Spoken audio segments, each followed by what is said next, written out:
Students, आज हम करेंगे आर्थिक नियोजन के परिणाम। भारत में आर्थिक नियोजन का विकास पंचवर्षीय योजनाओं के अंतर्गत हुआ। संपूर्ण योजनाएं जो थीं पंचवर्षीय योजनाएं, उनको आरंभ करने से पूर्व उनके उद्देश्य निर्धारित किए गए थे। वर्ष 1991 से प्रारंभ होकर वर्ष 2002 तक भारतीय नियोजन और पंचवर्षीय योजनाओं के 51 वर्ष पूरे हो चुके हैं। लगभग आधी शताब्दी का समय इसके अंतर्गत गुजर चुका है। फिर भी इस बात से इनकार नहीं किया जा सकता कि पंचवर्षीय योजनाओं की उपलब्धियां उल्लेखनीय रही हैं। तो इसके अंतर्गत हम करेंगे इसकी उपलब्धियां और इससे की हानियां। पहला है मूलभूत ढांचे और बुनियादी उद्योगों में का विकास। सार्वजनिक क्षेत्र के माध्यम से आर्थिक नियोजन ने अर्थव्यवस्था के मजबूत ढांचे की सफल नींव रखी थी। इस ढांचे से निजी क्षेत्र को औद्योगिक कार्यों की ओर प्रवृत्त किया। सार्वजनिक क्षेत्र के अंतर्गत लोहा एवं इस्पात, पेट्रोल, खाद, भारी यांत्रिकी, कोयला, बिजली, आयुध इत्यादि उद्योगों के साथ साथ यातायात और संचार के साधन विकसित हुए, जिससे भारतीय अर्थव्यवस्था में तीव्र वृद्धि हुई। दूसरा, भारतीय अर्थव्यवस्था में गतिशीलता। 20वीं शताब्दी के पूर्वार्ध में ब्रिटिश औपनिवेशिक साम्राज्यवाद के कारण विशेष आर्थिक प्रगति भारत में नहीं हुई थी, किंतु आर्थिक नियोजन के बाद स्वतंत्रता प्राप्ति के बाद सबसे बड़ी चुनौती अर्थव्यवस्था की गतिहीनता को तोड़ना था। अतः नियोजन अर्थव्यवस्था की शुरुआत के साथ ही पंचवर्षीय योजनाएं प्रारंभ हुई। इसने आर्थिक गतिहीनता को तोड़कर अर्थव्यवस्था को गतिशील बनाया। इस प्रकार आर्थिक विकास की प्रक्रिया प्रारंभ हुई। 7वीं योजना तक भारत की धारा संतुलित रूप से प्रभावित होती रही। विकास की दृष्टि से 8वीं और 9वीं योजनाएं भी पीछे नहीं रहीं, किंतु 8वीं योजना से भारत के विकास नीति में परिवर्तन आने लगे थे। नेक्स्ट, कृषि में उल्लेखनीय गतिशीलता। स्वतंत्रता प्राप्ति से पूर्व भारत में कृषि क्षेत्र में इतनी सफलता प्राप्त नहीं हुई थी। बिचौलियों का राज्य था। इस बात को ध्यान में रखते हुए पंचवर्षीय योजनाओं के अंतर्गत भूमि सुधारों के अंतर्गत बिचौलियों को समाप्त किया गया। भूमि हदबंदी कानून व काश्तकारों के अधिकारों की रक्षा के कानून अस्तित्व में आए। 1965 से 1970 के दौरान आरंभ हुई हरित क्रांति, कृषि क्रांति, कृषि की तकनीक को बल मिला। भूमि हदबंदी कानून व काश्तकारों के अधिकारों की रक्षा अस्तित्व में आई। 1965 से 1970 के आरंभ में तकनीकी विकास को गति मिली। हरित क्रांति ने ग्रामीण क्षेत्रों में सकारात्मक प्रभाव अधिक रहे। आर्थिक विकास से ग्रामीण समाज के आधुनिकीकरण का मार्ग प्रशस्त हुआ। कृषि क्षेत्र का विकास खाद्यान्नों के क्षेत्र में आत्मनिर्भरता प्राप्त करने के लिए आवश्यक हो गया था। अतः सभी पंचवर्षीय योजनाओं की प्राथमिकता में कृषि क्षेत्र को सर्वोच्चता प्रदान की गई। यदि इस आर्थिक नियोजन के 50 वर्षों के दौरान कृषि उत्पादन की वृद्धि का आकलन करें तो हम पाते हैं 1950-51 में 50 मिलियन टन से बढ़कर 2000 तक ये 209 मिलियन टन तक पहुंच गया था। चौथा, सार्वजनिक क्षेत्र का विकास। सार्वजनिक क्षेत्र का विकास भारत के आर्थिक नियोजन की एक उल्लेखनीय उपलब्धि है। सार्वजनिक क्षेत्र का विकास राष्ट्रीय लाभों को ध्यान में रखकर किया गया था। सार्वजनिक क्षेत्र ने ही आर्थिक विकास को गति प्रदान की। सार्वजनिक क्षेत्र केवल बड़े उद्योग तक सीमित नहीं रहा, बल्कि सेवा क्षेत्र में इसका उल्लेखनीय विस्तार हुआ।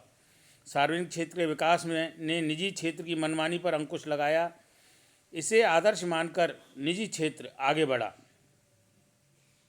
भारत जैसे विशाल देश के लिए सार्वजनिक क्षेत्र का महत्व निरंतर बना हुआ है, किंतु बदलते अंतर्राष्ट्रीय परिवेश में निजी निवेश को समाप्त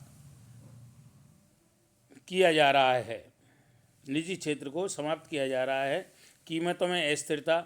आर्थिक नियोजन का बल इस बात पर रहा कि कीमतों की अनियंत्रित वृद्धि पर रोक लगाई जाए। इन प्रयासों में काफ़ी सफलता मिली। मुद्रास्फीति की वार्षिक दर लगभग 1 अंक की संख्या के अंतर्गत रही। आवश्यक वस्तुओं की मांग व आपूर्ति के बेहतर प्रबंध से यह संभव हो सका। बेरोजगारी व गरीबी उन्मूलन कार्यक्रम। रोजगार के अवसरों का सृजन प्रत्येक पंचवर्षीय योजना की प्राथमिकता रहा, किंतु बढ़ती जनसंख्या, दोषपूर्ण अर्थव्यवस्था के कारण इसकी वांछित परिणाम सामने नहीं आ सके। इसी प्रकार नियोजन प्रक्रिया के आरंभ में ही विकास के लाभ के माध्यम से गरीबी उन्मूलन की योजना बनाई गई। वांछित परिणाम नहीं मिलने के कारण गरीबी पर सीधा प्रहार करने के उद्देश्य से ग्रामीण विकास एवं ग्रामीण रोजगार कार्यक्रम आरंभ किए गए। भूमिहीन रोजगार गारंटी कार्यक्रम की शुरुआत की गई। अनेक सरकारी कार्यक्रमों में गरीबी रेखा से नीचे गुजारा करने वाले लोगों को प्राथमिकता दी जाने लगी। सारांशतः भारत में आर्थिक नियोजन की उपलब्धियां उल्लेखनीय रहीं। यदि हम 1950 से 2000 तक 50 वर्षों की प्रगति देखें तो अर्थव्यवस्था के प्रत्येक क्षेत्र में चहुमुखी विकास दिखाई देता है, किंतु यह एक सतत प्रक्रिया है एवं विकास के साथ साथ नई समस्याएं और उलझनें पैदा होती रहती हैं। अनेक क्षेत्रों में पंचवर्षीय योजनाएं असफल रहीं। अभी भी स्वतंत्रता के पश्चात जो भारतीय अर्थव्यवस्था का ढांचा निर्मित हुआ है, इसमें भारी परिवर्तनों की आवश्यकता है। अनेक समस्याओं का समाधान अभी तक संभव नहीं है जब तक कि अर्थव्यवस्था के बुनियादी ढांचे में परिवर्तन नहीं हो जाता। आर्थिक नियोजन की जो असफलताएं हैं या जो हानियां हैं वो निम्नलिखित है। असफलताएं, मुख्य रूप से असफलताएं निम्नलिखित हैं। सबसे पहली असफलता रही धीमी विकास दर। सकल घरेलू उत्पादन के विकास दर की निरंतर 5 से 5.5 के बीच रही। इस प्रकार आर्थिक प्रगति 1951 से 1981 के बीच औसत 3.5 प्रतिवर्ष रही।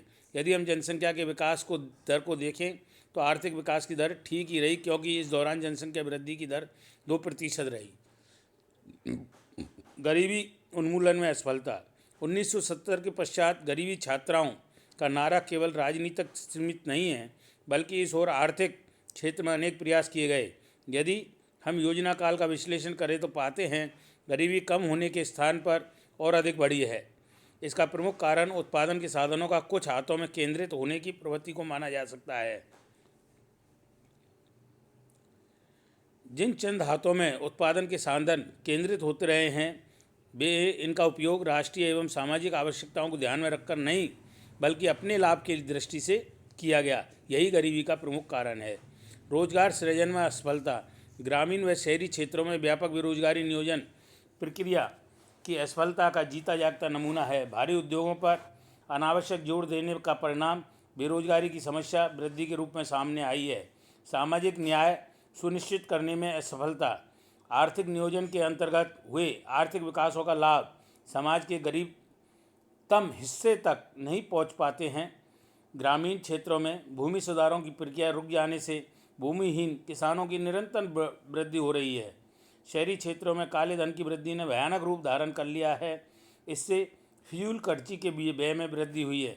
पूंजीवाद का अनियंत्रित विकास हुआ है, जिससे समाज की समाजवादी पद्धति की स्थापना को साकार नहीं हो सका है। आर्थिक असमानता की खाई गहरी होती जा रही है, जिससे सामाजिक तनाव उत्पन्न हो रहे हैं। क्षेत्रीय विषमताएं। पंचवर्षीय योजनाओं में पिछड़े क्षेत्रों के आर्थिक क्षेत्रों के विकास पर अधिक जोर दिया गया। इसके उपरांत भी क्षेत्रीय विषमताएं हटने के स्थान पर बढ़ी हैं। संतुलित क्षेत्रीय विकास को ध्यान में रखते हुए सार्वजनिक क्षेत्र के उद्यम देश के पिछड़े वर्गों में स्थापित किए गए। जिन क्षेत्रों में सार्वजनिक उद्यम लगाए गए, उन क्षेत्रों में ढांचागत रोजगार अवसर पर सहायक उद्योगों के रूप में विकास हुआ, किंतु राजनीतिक प्रभाव के अनुसार क्षेत्रों को सार्वजनिक परियोजनाएं मिली। जो राजनीतिक प्रभावशाली थे, उन्होंने अपने अपने क्षेत्रों में सार्वजनिक परियोजनाएं स्थापित करवाईं। निजी क्षेत्रों के उद्योग भी राजनीतिक प्रभाव वाले क्षेत्रों में अधिक पहुँचे। सार्वजनिक ऋण एवं राजकोषीय घाटा।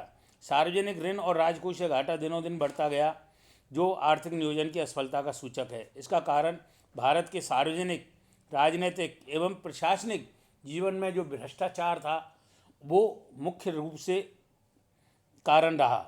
मिश्रित अर्थव्यवस्था की नीति ने आर्थिक क्षेत्र में उलझनों को जन्म दिया। सार्वजनिक क्षेत्र में किए निवेश को पूरा लाभ नहीं मिल पाया।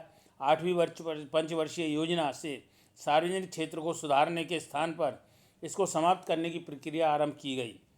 9वीं पंचवर्षीय योजना की पूर्व की योजनाओं से भिन्न है। इसके पूर्व की योजनाओं का मूल्यांकन कर भविष्य की नीति निर्धारित की गई। अंतर्राष्ट्रीय स्तर पर वैश्वीकरण के परिणाम स्वरूप उदारीकरण भारतीय अर्थव्यवस्था का एक महत्वपूर्ण पहलू बन गया।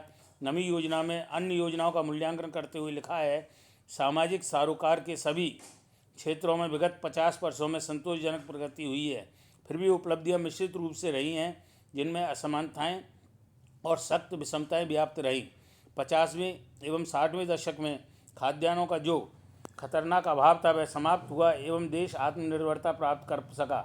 इतना ही नहीं, अकाल आदि का मुकाबला करने के लिए सुरक्षित अन्न भंडारण भी बढ़ा है। अभी भी 300 मिलियन लोग अर्थात जनसंख्या का लगभग 1/3 हिस्सा गरीबी रेखा के नीचे गुजारा करता है। इसलिए ये कहना उचित होगा, आर्थिक नियोजन कुछ सीमा तक जहाँ उपलब्धियाँ हासिल करने में सफल रहा, किंतु अभी भी विकास के लिए कड़ी चुनौतियाँ हैं। इस प्रकार हमने आज किया आर्थिक चुनौती की उपलब्धियाँ एवं असफलताएं। धन्यवाद।